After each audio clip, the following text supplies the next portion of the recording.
ever since his loss of the presidency to Mr. Jefferson in the year 1800, Mr. Adams has been a most desolate and depressed man. That is not the Mr. Adams I have known for more than 40 years. I have lived most of my life in this little corner of Massachusetts. I was born not far from here, in Weymouth, Massachusetts. I was welcomed into the world on November 22nd, 1744, into the home of the Reverend William Smith and his good wife, Elizabeth. I was one of 4 children, 3 daughters and a son. My parents were peculiar. Peculiar in the sense that they insisted that all of their children be educated, including the daughters. That in itself was a revolutionary idea. For even today, many feel that a mere woman need not know how to read, write, and cipher. But I was encouraged to read everything in my father's library and in the library of my grandfather Quincy. By the time I was in my early teens, I had mastered the classics in both Latin and Greek. And I hungered for more. I first met the newly minted lawyer from Harvard, Mr. John Adams, when I was but 15 years old. Mr. Adams had come to my father's farm on some legal business. Apparently, Mr. Adams was not much impressed with Miss Abigail Smith. He told my parents he could never have any affection for someone who was so bold, so frank, so outspoken. He was more interested in my sister Mary. I did not see Mr. Adams for another 2 years. He was off cultivating his legal practice. He returned to my father's farm again on some legal business. Apparently, in that 2 intervening years, I had undergone a miraculous transformation. Well, isn't it a grand day?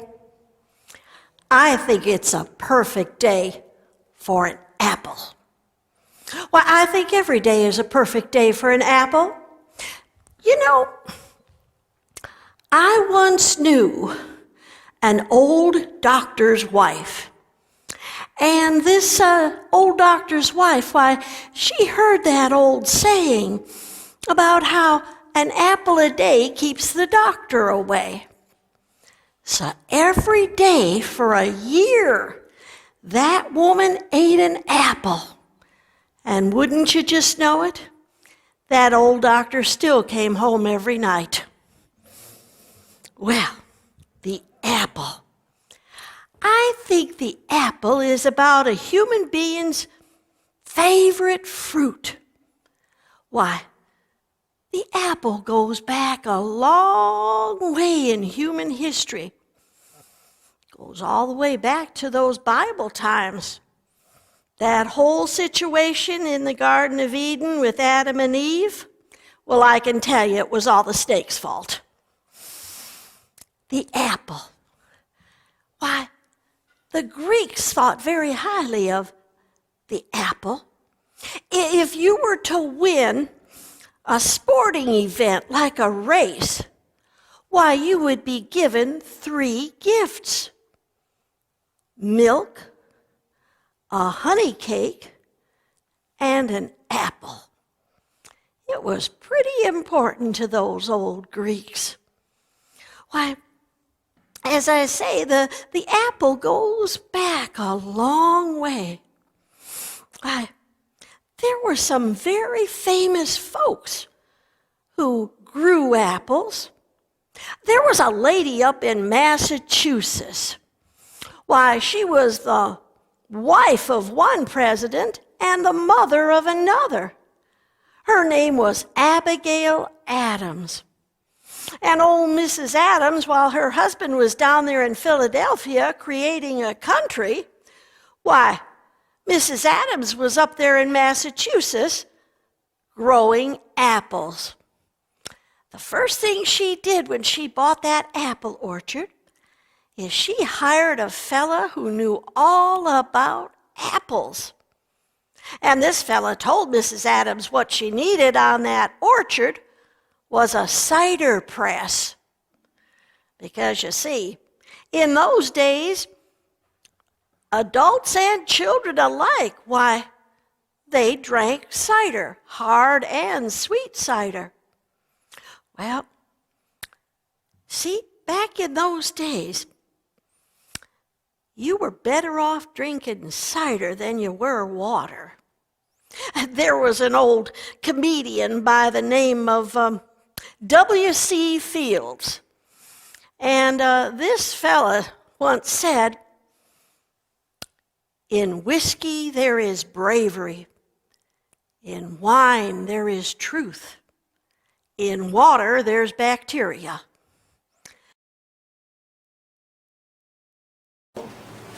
It come to an end. General Lee surrendered in April that year of 1865. And then the unthinkable would occur. The murder of Father Abraham, our beloved president. There was so much bitterness. There had been so much bloodshed. But we marched. I rode upon a fine white horse right next to General Sherman in that grand parade of the Grand Army of the Republic, straight down Pennsylvania Avenue. And I looked back, and I saw that long line of common soldiers. Their weird faces, their tattered blue jackets.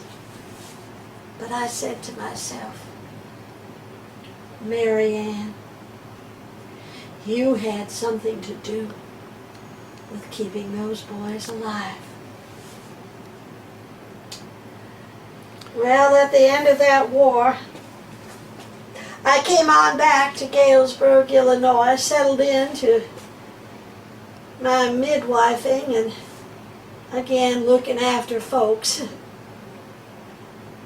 My oldest son, why, he convinced me to settle down in Kansas. The government had opened Kansas up there for settlement for homesteaders.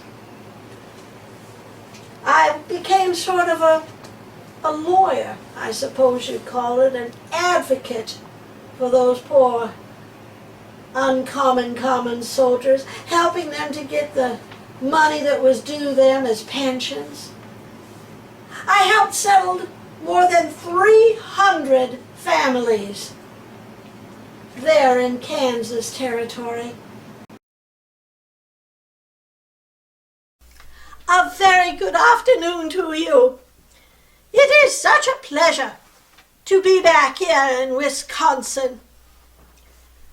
I need not remind you that this year of 1936 is an election year. Oh, I see your eyes glazing over.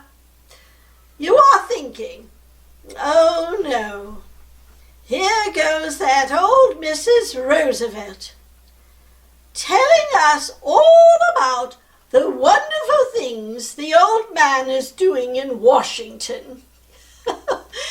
That is precisely what I intend on doing. In these past years, Mr. Roosevelt has been doing some wonderful things in Washington.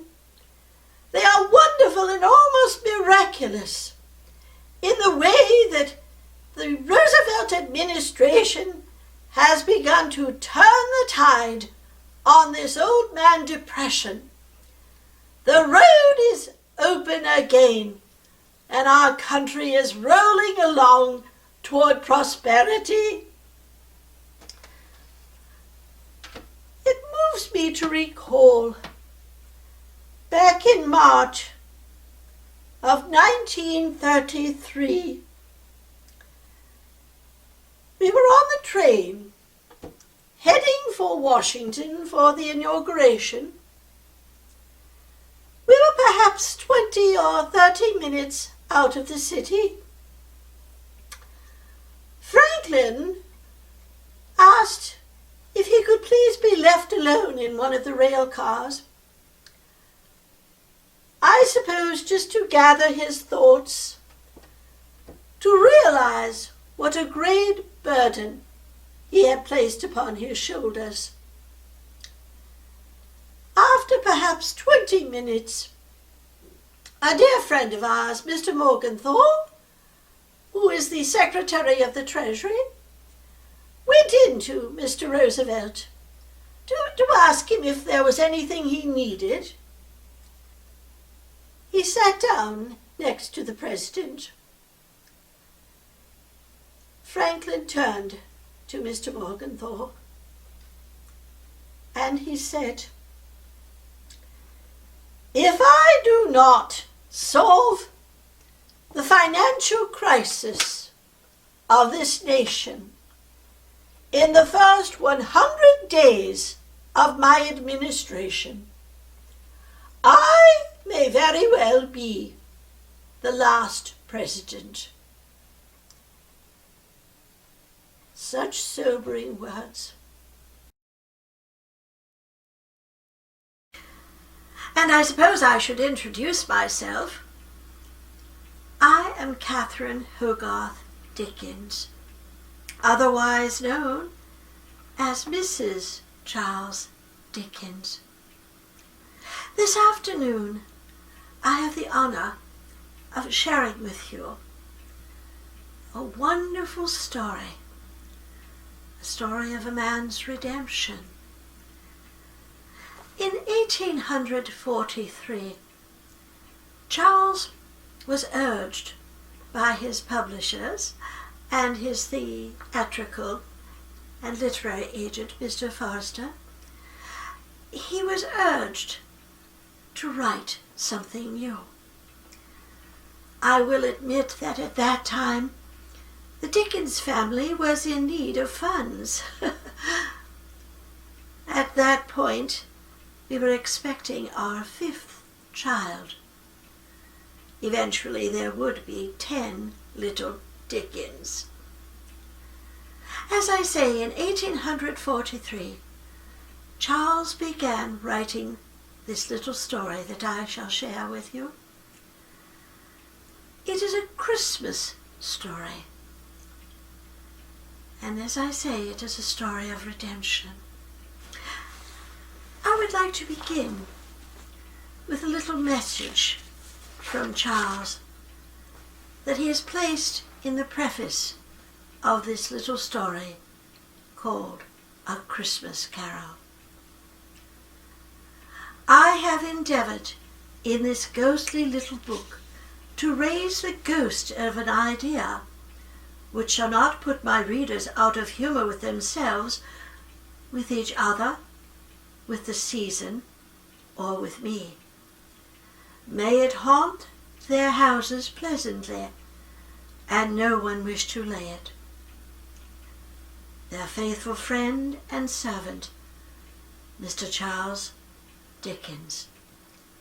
December 1843. We all made the trip to Washington. By then, he was now Mr. President. June 8th, 1886. I arrived in Washington the day before with Mother and an entourage, trying to avoid the press. Of course, the press had a field day with it, saying, oh, Mr. Cleveland finally is getting his yum-yum. I was taken to the White House that morning and dressed there. It was going to be a rather small wedding. Just 28 persons would be in attendance in the room, in the Blue Room at the White House. Oh, the flowers. Oh, how he loved flowers. The whole room was just a riot of color. In the fireplaces, there were red begonias to symbolize passion. And around all of the windows and mirrors, there were garlands of ivy and lilies, and there were pink and yellow carnations and white carnations, and every imaginable flower tucked in every crevice of that room. And I would come down the stairs on the arm of my groom. The wedding was slated for 7 o'clock that evening. Cleve did not leave his desk until 6. He had to have it cleared off before he could start anything as momentous as marriage. There I walked down the stairs to the music of the Marine Band, led by John Philip Sousa himself. I think many of the ladies who did come, they were the cabinet wives. Those ladies were more interested in staring at Mr. Sousa than the bride and groom.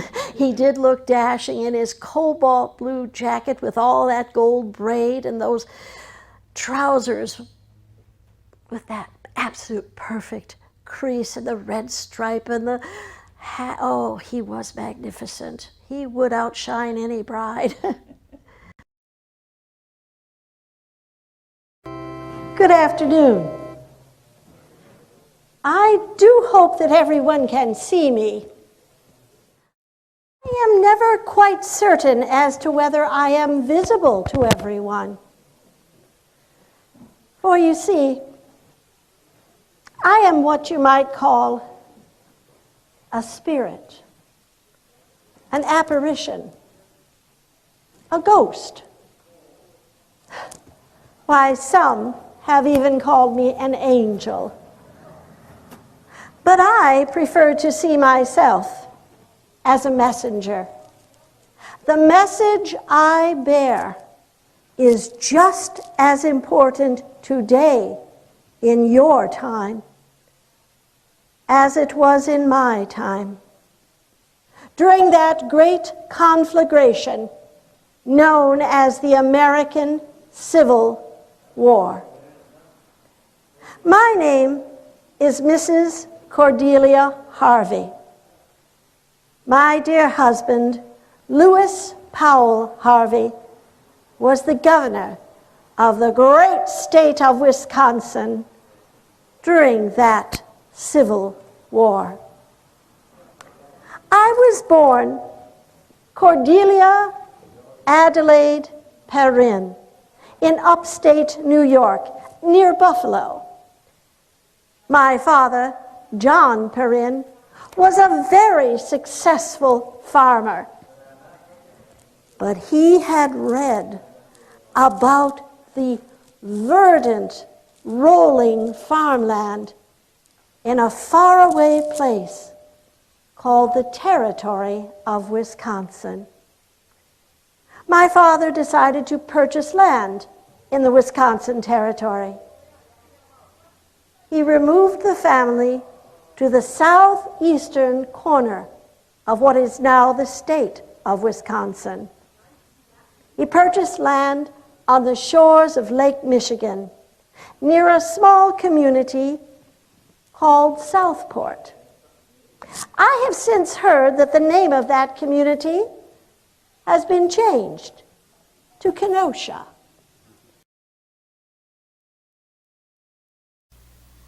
Why, in these novels, short stories, and essays, Charles has created more than 2,500 characters, amusing persons created from that fertile mind of that genius, Mr. Dickens.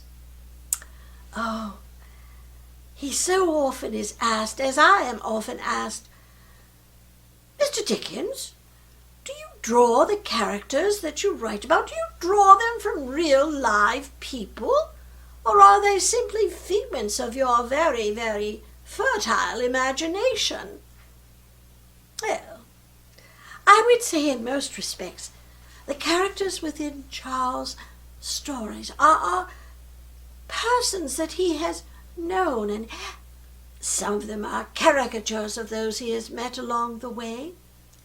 But I would say he very much draws on persons he has encountered, even though that encounter may be only in passing during his very long walks. Yes, Charles has created thousands of characters within his stories. And he had become a very popular man, worldwide, really. Why, in 1842, Charles and I went to visit America. We were feted at great banquets and events all over the country. Why, in Philadelphia, New York, and Boston, all the way to Washington and Baltimore. And we eventually would go far into the interior of the country, into Pennsylvania, where we rode a cog railway up a mountainside to a grand and beautiful inn at the very top called the Pilot Inn. It was run by a Mr. and Mrs. Lemon, I recall, and again we were feted there with wonderful times, banquets, and all types of entertainments. And of course, Charles was the center of attention. In the summer of 1793, a yellow fever epidemic swept through the city of Philadelphia, sweeping with it nearly 1/3 of the population. Among those swept away were my father, my husband, Mr. John Todd, and my youngest son, William Temple, scarcely 1 month old. Upon the death of my little son, I was devastated. However, upon my husband's death, I felt no particular grief. You see, in the 3 years that Mr. Todd and I had married, I don't recall that one word of love or affection ever passed between us. I thought that I would remain at the house that I had shared with my husband. However, my husband's brother William decided that he would contest the will. He tied it up in court, using the proceeds of the estate to pay for court costs and attorneys. The bank foreclosed on the house. I was forced to leave the house, taking only my personal belongings and those of my 2-year-old son, John Payne. I was now homeless, penniless, destitute. I had no choice but to return to my mother's house and resume my position as the cook.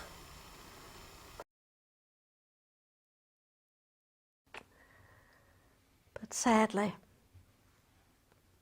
Sadly, we would be involved in that war. I remember when it finally came, I watched from the window of the White House as hundreds, thousands of those young men walked by, marching, their new uniforms, they're so ramrod straight. And they shouted, "Mr. Wilson, we're going over there, and we're going to finish it, and we'll be back by Christmas." And I thought, we are sending a whole generation of young men. We are sending them out to die. We are losing that whole generation of doctors and philosophers, writers, poets, artists. We're losing them all. I did my very best for the war effort. Couldn't find anyone to cut the grass there at the White House, and so I solved the problem by buying some sheep. Put them out there on the lawn. They kept it nicely trimmed, and when we had them sheared, we raised almost $100,000 for the Soldiers Fund. And I spent hours in the hospitals, going from bedside to bedside, sometimes helping whenever I could. But oh, I saw those maimed bodies and spirits. I saw one young man just sitting in the middle of his bed and holding his arms round him and just shaking uncontrollably and mumbling and shaking. The doctors called it shell shock. They said there was nothing they could do for him. There were times when I was overwhelmed by what I saw. Congress and the president came up with an idea. 4 coffins would be randomly selected and brought from an American graveyard in Flanders. They were placed in a little chapel in France, and one soldier was randomly selected. He would make the choice. He was a young man who had lost his left arm, his left leg, and was nearly blinded. He was selected to choose that unknown soldier. He was brought in his wheelchair. In his hand he held one white rose. They circled round and round those 4 coffins. And then the young soldier put up his hand to stop. He pulled himself up out of that wheelchair, and he placed that white rose on the 3rd coffin, and that would become the unknown soldier, the one to honor all those who had given that last full measure. The soldier was laid to rest in Washington, and to this day, there is the monument of the unknown soldier, joined by many since 1920. Well,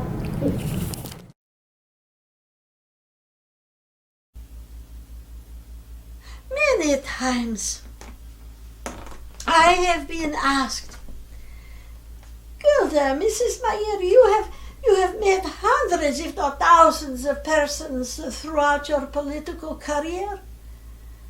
Is there anyone who holds a special importance to you that was very impressed upon you when you met them?" And very often I say, yes, I've met probably thousands of people. Some I choose to remember and others I choose to forget. But I recall the first time I met a man who was impressed me so. It was, I believe, 1936. I was in London for a conference on the Palestinian question, and I was staying at a hotel there where the conference was being held.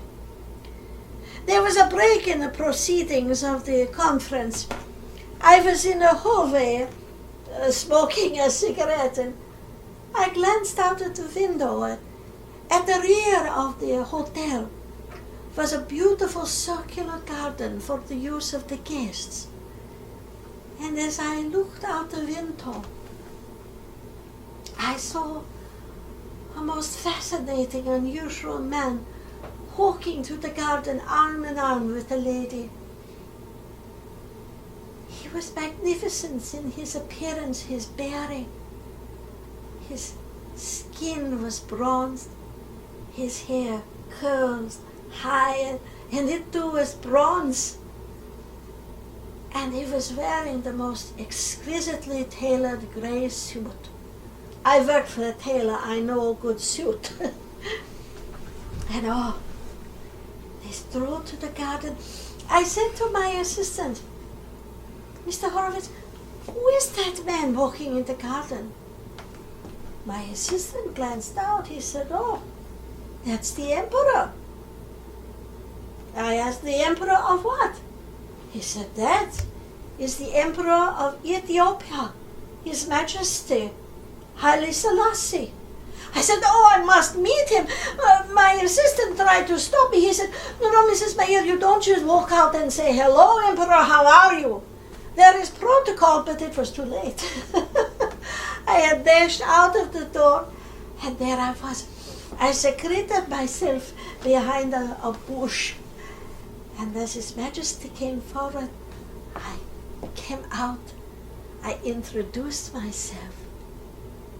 He smiled broadly at me. His teeth were magnificent white ivory. He said in a very clipped British accent, for you see he had attended Oxford and Cambridge. He said, oh, Mrs. Mayer, I have heard of all of your good work. I wish you the best of luck.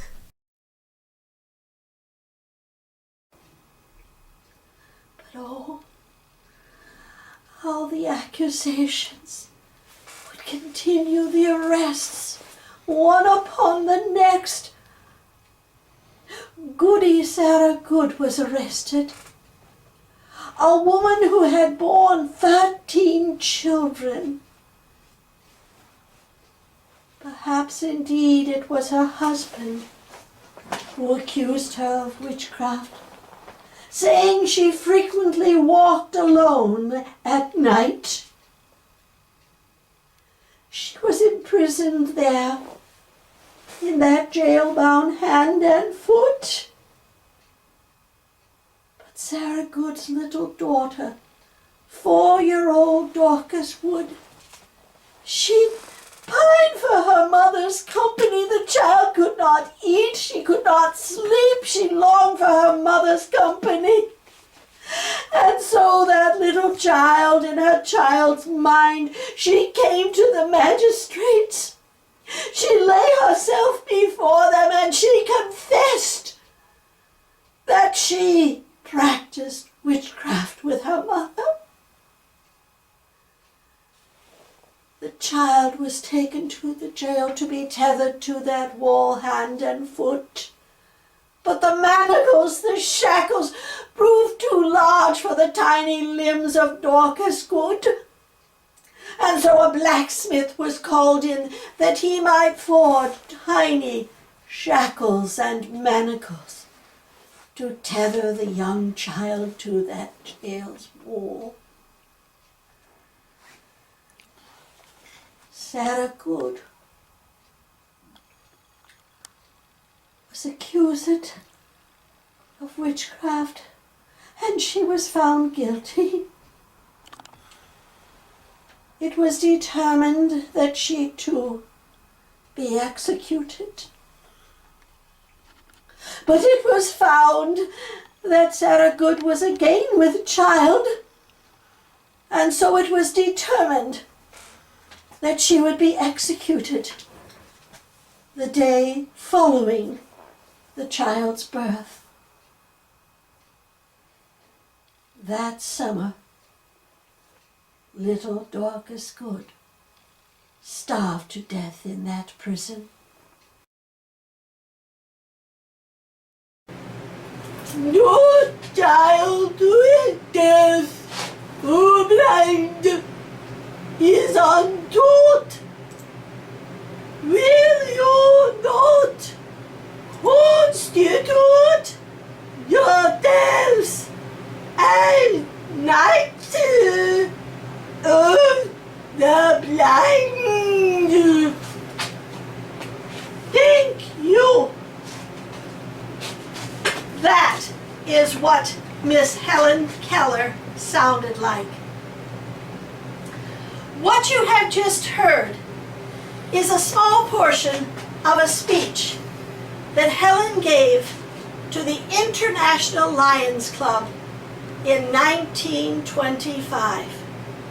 It is often referred to as the Knights of the Blind speech. It is in that speech that Helen asks for help from the International Lions Club. And the International Lions Club answered her call. And to this day, nearly 100 years later, that bond between the sight impaired and the International Lions Club has remained strong and true. And they have indeed been kind, generous, and good. Helen's life began rather nicely. She was born into a rather wealthy family in Tuscumbia, Alabama, June 27th, 1880. Her father, Captain Keller, why, he was a very distinguished and highly respected gentleman. He was the owner, publisher, and editor of the Tuscumbia newspaper. He was on the boards of directors of numerous hospitals, schools, colleges. During the American Civil War, Captain Arthur Keller distinguished himself as a captain in the Confederate Army. Well, very soon, Pa would say to Ma, "Caroline, pack up the wagon, we're moving on." Moved all the way to the Kansas Territory, Indian Territory. Oh, it was such a long ride. Little Carrie was snuggled on Ma's lap, and Mary and me in the back of the wagon, and little Jack the dog just trotting behind. And when we got down there to the Kansas Territory, the first thing that Ma and Pa had to do was to build a lean-to, a cabin, to winter over. And then the weather changed. It got so cold, and it rained, and oh, that wind, how it would race across the prairie. It seemed as though it never got light anymore. And then the game began to get scarce. We had very little to eat. One day, Pa told Ma that he was going to go out to see if he could find us some fresh meat. He told Ma that she shouldn't let anyone into the cabin. Pa picked up that big old gun of his, and there he went. And Ma and Mary and Carrie and me, there we were in that little cabin. And the weather grew colder, and oh, that wind was just roaring across the prairie. And then all of a sudden, the door of the cabin was flung open, and this great big Indian fellow walked in, half naked. All he had round his middle was a skunk pouch. Oh, it smelled something awful. Why, he just came in and he settled down in front of the fire, rubbing his arms and legs. And oh, I was so frightened.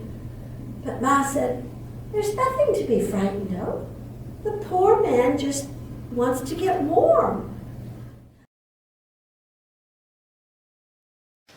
Well, good afternoon to you. Oh, I am so pleased to see such a large gathering. I suppose some of you out there are members of the press. Yeah.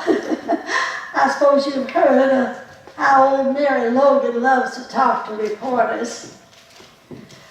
Oh, my. Oh, every day, it seems I'm getting a bit slower. I'm enjoying life. Oh, I have my regrets. I suppose that's just part of being older. But I've had so much joy, such excitement in one life. I have nothing to be sorry for in my life. I've loved long and hard, done what I could for my fellow man and fellow woman, and I'm satisfied. I'm satisfied with what I've done. I'm ready for that call. Well, I do look back. I look back to my childhood, my beginnings. I was born in Missouri. Oh, my parents, they did everything for us that they could. Mr. Cunningham, my father, oh, he was a brave man. Why, he fought in the Mexican-American War and in the Black Hawk War. He was a good man, loving man, kind man. Oh, my dear mother, she was frail. Not weak in the sense that her character, but her body was frail and fragile. She bore 13 children. I suppose that'll take the starch out of any woman. I was the oldest child and the oldest daughter. Since my mother was quite sickly and fragile, well, it fell on me. Most of the household, housekeeping and cooking and looking after my younger brothers and sisters, why, that fell on my shoulders. Oh, I'm not resentful of that. No, I don't have a resentment. In fact, I think that it helped me.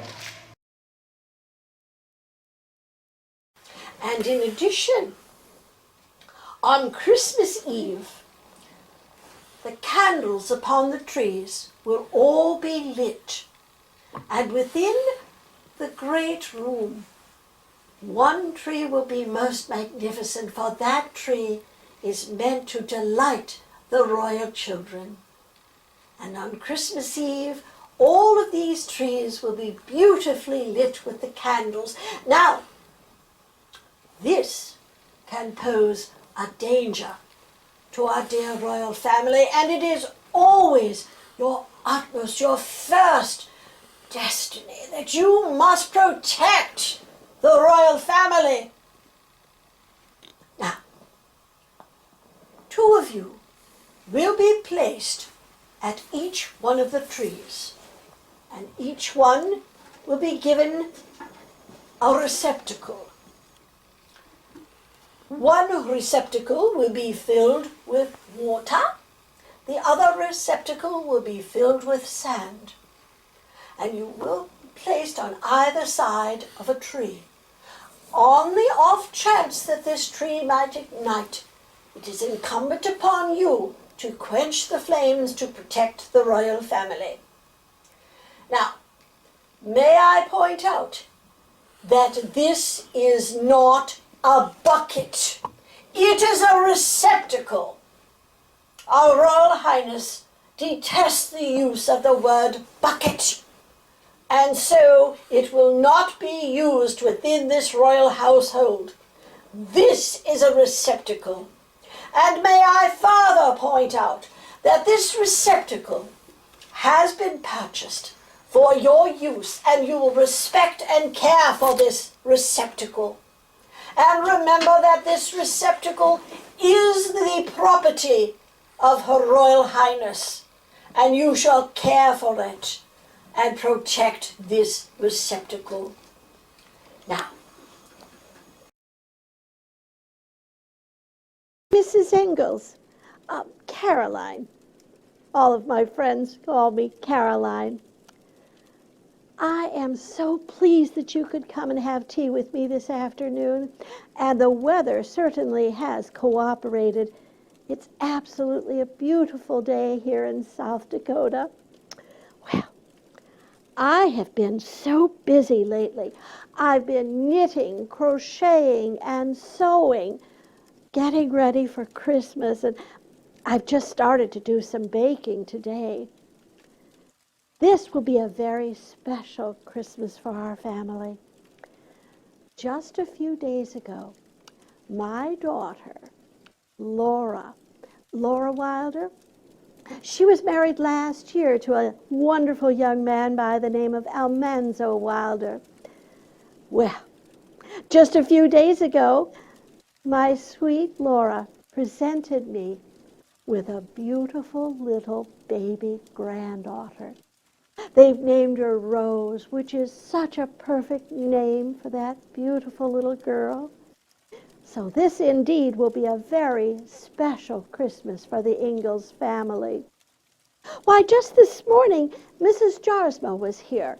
Her family came from Bohemia several years ago, and they have a farm, maybe about 5 miles from here.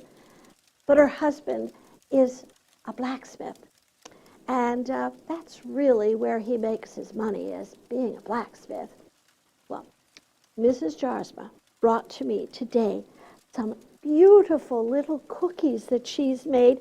They're gingerbread men, these adorable tiny little gingerbread men, and I was planning on kind of using them as a decoration. They're so beautiful, I really hate to eat them. But Mrs. Jarsma was telling me all about the wonderful traditions that her family brought with them from Bohemia. And I have learned so much about all of the people who have come to settle around De Smet here in South Dakota. You know, when the government opened it up for the homesteaders in the 1870s, we had an influx of people from all over the world settling here around De Smet, starting families and farms. We're rather spread out, but we always seem to be able to know that we can count on our friends and neighbors around us.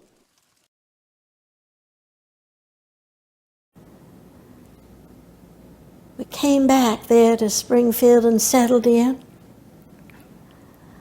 One day, my little Eddie, he was running a fever. Days and days passed, and my little one was becoming sicker and sicker. It was in February. It was in February of 1850 when my little Eddie died. I thought the joy had gone out of my life. My dear sister Elizabeth, why, she brought a little white linen suit, and she bathed little Eddie and prepared him for his burial. My dear brother-in-law, Dr. William Wallace, he tried so hard to save my boy. But my little one was in the Lord's hands. Oh, I still can see Mr. Lincoln standing at my side at the foot of that little grave, that cold prairie wind blowing through his dark hair. And he just shook and shook. At his death, it would bring Mr. Lincoln and I closer together. We became regular members at the church there on 2nd Street in Springfield, and, well, before very long, we were blessed with our 3rd son. In December of 1850, we welcomed William Wallace Lincoln, named after my brother-in-law. Oh, my Willie. He was such a bright, such a brilliant child. He was so much like Mr. Lincoln. Mr. Lincoln often said that Willie saw things the way he did, that he understood things the way Mr. Lincoln did. And my Willie, he wrote poetry and essays just like his papa.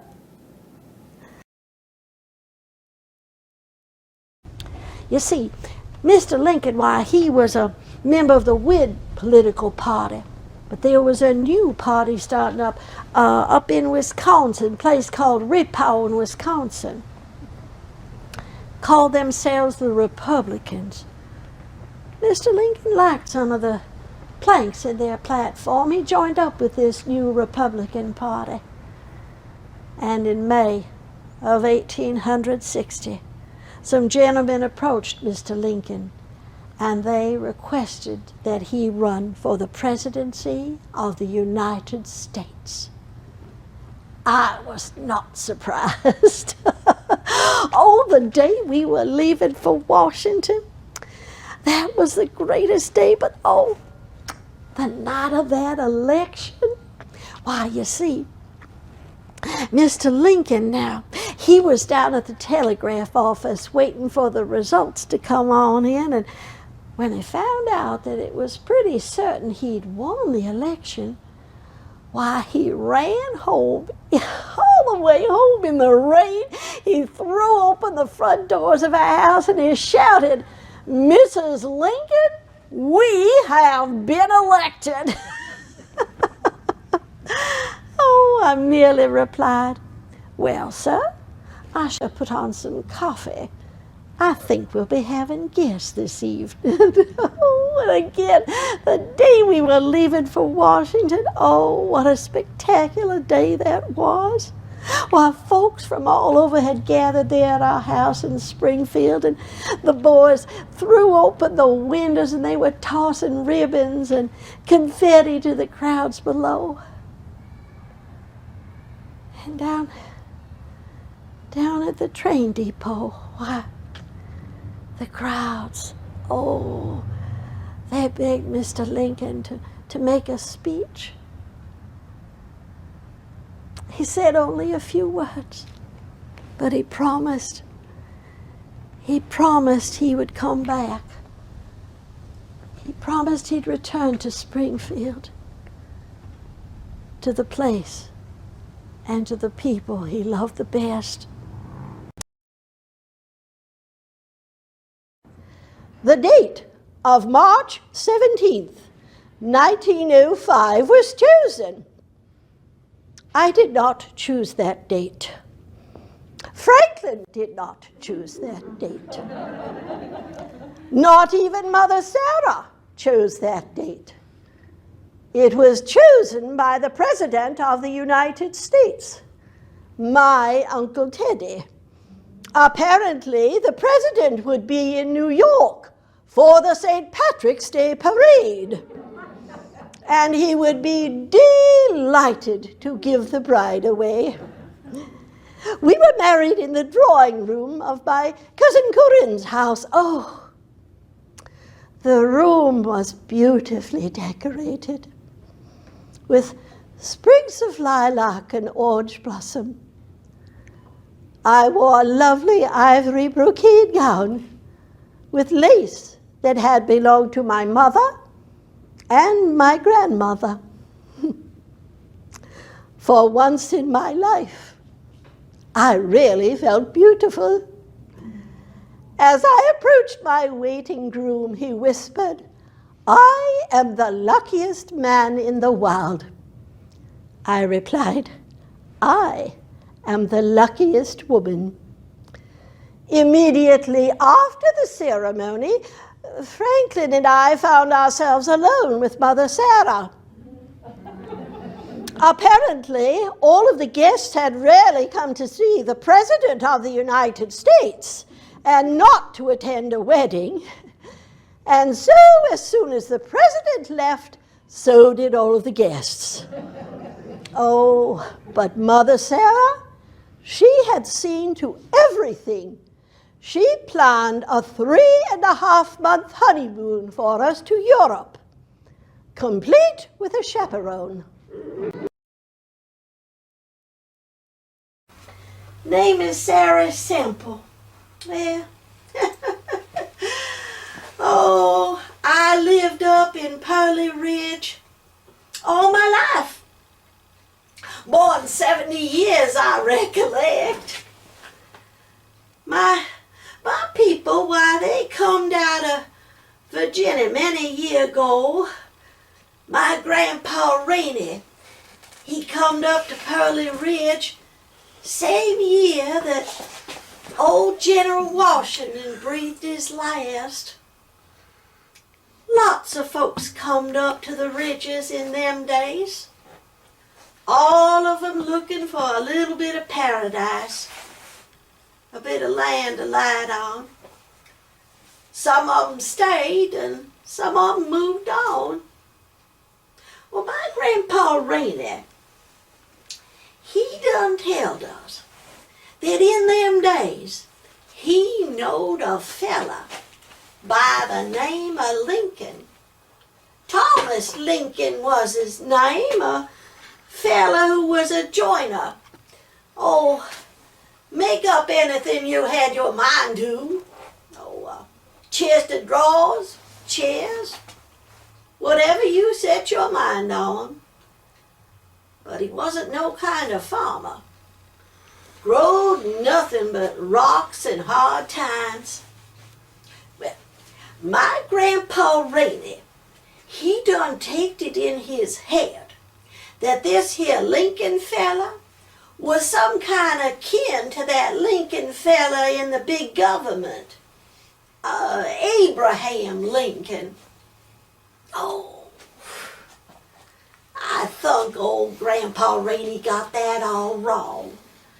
That ain't no kind of man in the big government, some kind of kin to some joiner fella.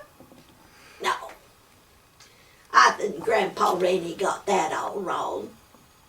Well, now I heard when that big old wall was all done up, some fella come along and he done shoot that Abraham Lincoln in the big government. Oh, I thought there's no point to that. Why, that poor man, he was just doing what he thought was right. No point at all.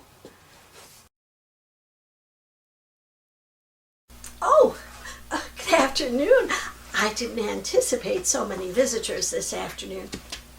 I must tell you, I have just returned from a rally, from a march.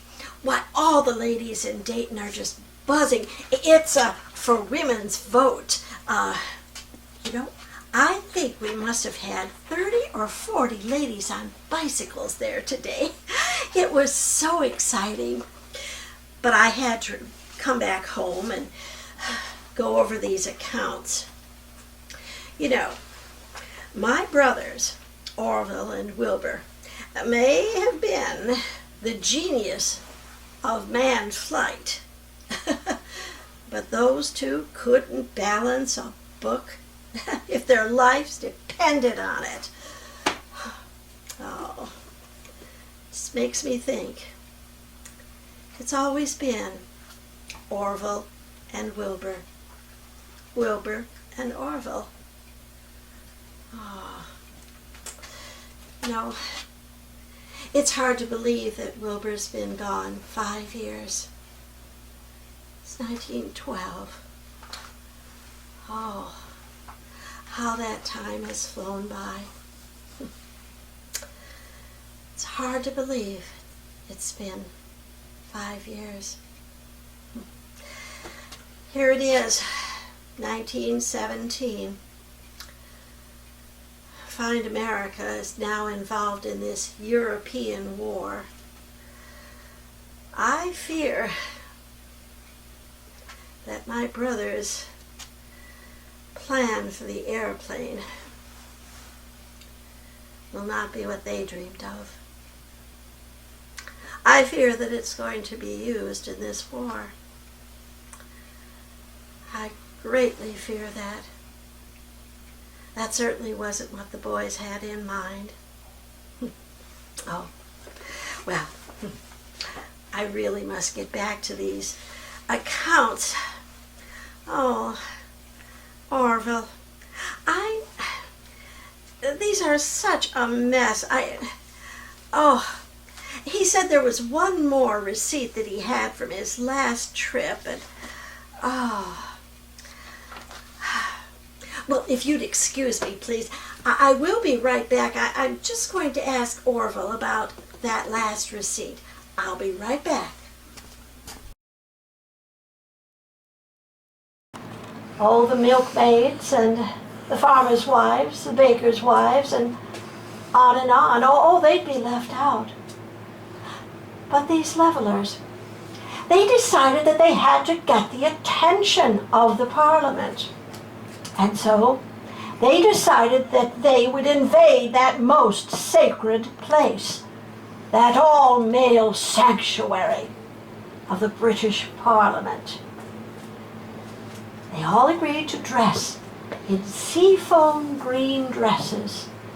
With petitions in hand, they assembled outside the doors of Parliament. The doorman refused them entry. Women had never been allowed in the Parliament, and to his opinion, they never would be permitted in Parliament. And the ladies waited, clutching those petitions. And they waited. And the gentlemen inside of Parliament laughed as the ladies waited through the long afternoon without benefit of refreshment. Well, some of the members of Parliament were late that day. And as they arrived and the doorman opened the door of Parliament to allow them entrance, the ladies rushed the doorman, pushing past him into the very sanctuary of the English Parliament. They shouted their requests that they must be heard, for every subject of the king had a right to petition the government. They rushed up into the gallery. Oh, the next day, the newspapers carried these sketches of the ladies rushing into Parliament, poking fun at them. The bonny lasses in sea green dresses, they were called.